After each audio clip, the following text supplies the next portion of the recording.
kekosongan kekuasaan. Nah, udah itu tuh.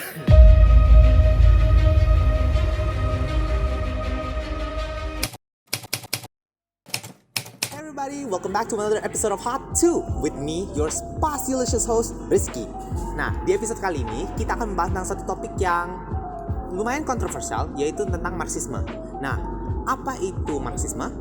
Ideologi Marxisme merupakan suatu ideologi yang dikembangkan oleh Karl Marx setelah dia melihat bagaimana perlakuan kaum-kaum atas atau bourgeoisie kepada kaum-kaum kelas bawah atau kaum proletariat, yang dimana mereka mengeksploitasi segala kerja keras dan usaha kaum proletariat dan mengambil segala keuntungan dan benefitnya untuk mereka sendiri. Nah, ideologi ini mencakup aspek-aspek ekonomi, sosial, dan juga politik, dan pengikut ideologi ini disebut Marxis. Untuk membantu saya menjelaskan lebih detail tentang apa itu ideologi Marxisme, saya ada dengan saya dua narasumber, yaitu Timothy dan Alika.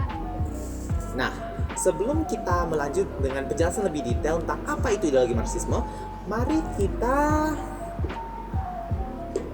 Wow, apa ini? Apaan tuh? Apaan? break the ice a little bit. Jadi, saus pertama kita hari ini adalah saus hot lava. Nah, daripada kita menunggu lebih lama lagi, mari kita makan. Gue takut sih. Oke, Baiklah. Cheers. Cheers. makan dulu.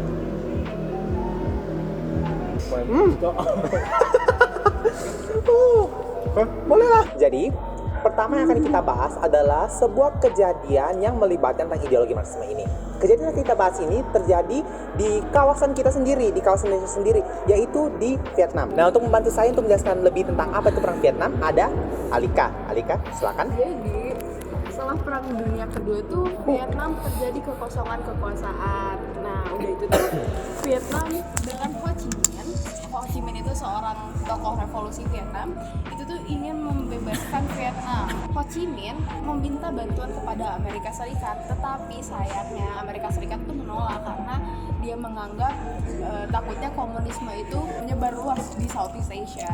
Akhirnya Vietnam dibagi dua, menjadi Vietnam Utara dan juga Selatan. Setelah itu tuh Vietnam Utara itu didukung oleh negara-negara komunis seperti Republik Rakyat Cina dan juga Uni Soviet. Nah, setelah itu kalau Vietnam yang Selatan itu tuh didukung oleh anti-communist countries seperti Amerika Serikat. Nah, prajurit Amerika Serikat itu kesusahan dikarenakan ada perbedaan geografis di Amerika Serikat dan juga Vietnam. Nah, jadi di Vietnam itu berhutan-hutan.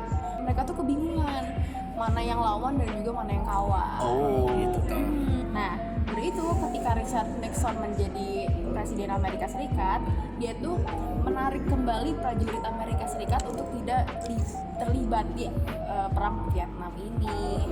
Nah, akhirnya pada tahun 1975 Vietnam Selatan menyerah ke Vietnam Utara. Jadi, setelah kita mendengar penjelasan tentang perang Vietnam tersebut, kita akan menggali lebih dalam dan melihat apa itu teori dari Marxisme ini. Nah, seperti biasa, sebelum kita mulai ke bagian berikutnya, kita harus mulai ke level berikutnya. Nah, level kali ini adalah Hot Lava Volcano. Cheers dulu ya. Cheers! Oke.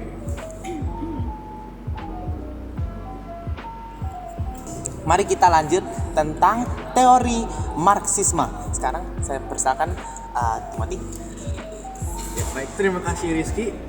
Ya, secara general Marxisme seperti yang sudah dijelaskan oleh Rizky tadi, itu adalah ideologi di mana kelas bawah yaitu proletariat yang ditindas atau dimanfaatkan secara besar-besaran oleh kelas atas yaitu orang-orang bourgeois.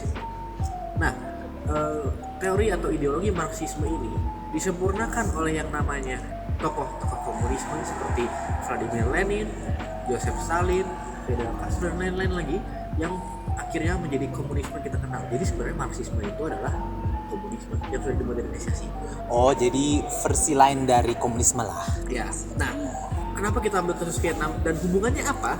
Tentu ada hubungannya. Jadi hubungannya yaitu di mana di saat rakyat-rakyat Vietnam yang proletariat atau kelas rendah ditindas oleh bourgeois, ya mereka tentu tidak terima dong ya. Dan Pastilah. mulai ada rasa ingin melawan. Kenapa nggak rasa ingin berdamai aja? Karena manusia tidak akan pernah berdamai kalau soal duit. Wow. Nah, melanjutkan yang tadi, jadi karena ingin melawan itu dimanfaatkan oleh ideologi dan negara-negara yang adidaya besar seperti US dan USSR untuk memasuki ideologi mereka. Jadi yang utara ini, yang selatan liberalis seperti itu.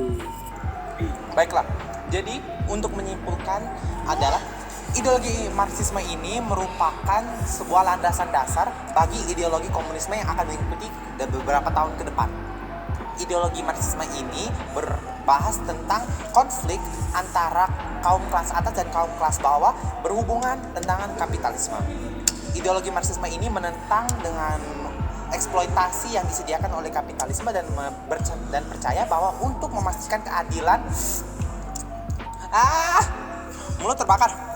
Dan untuk memastikan keadilan bagi seluruh kaum masyarakat diperlukan berhilangannya kepemilikan pribadi dan selainnya diganti dengan kepemilikan keseluruhan.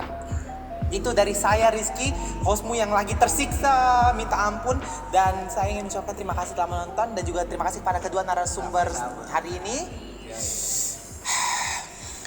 Sekian dan terima kasih. Selamat malam. Bye. Dadah.